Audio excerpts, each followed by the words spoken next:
तो hello guys welcome to my blog. तो आज के बहुत इंपॉर्टेंट क्वेश्चन एक है जे किरकम हमरा गखागु उलियाब लागे एचसीएफ। तो वीडियो तो चाই যাব কেনেকৈ ওলাম। তো ইয়াত কি দিয়া আছে क्वेश्चन 18 আৰু 48 গখাগু উলিওৱা। তো প্ৰথমে এই দুটা সংখ্যা কি ওলাম উৎপাদক। তো প্ৰথমে লিখি লওঁ 18 ইকুৱেল। তো 18 উৎপাদক কি হ'ব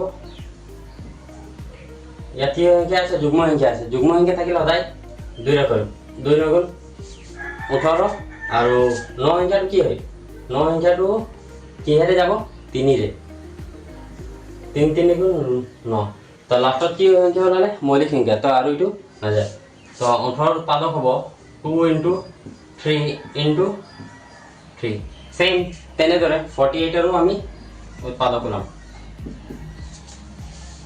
48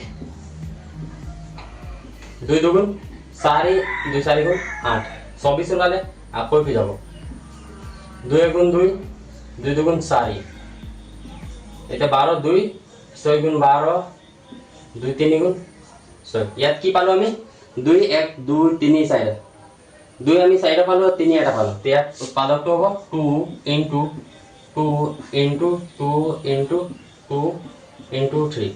তো আমাকে কি লাগে গখাগু। তো ইয়াত সেম উৎপাদক মানে যিখিনি ইয়াৰ লগত 18 যিটো উৎপাদক আছে সংখ্যা ইয়াৰ লগত এই সংখ্যাটো মিলিব লাগে।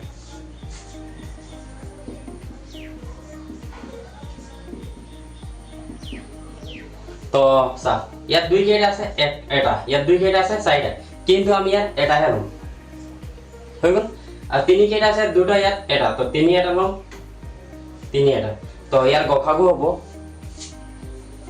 only 2 × 3। তো হৈ যাব 2 3 গুণ 6।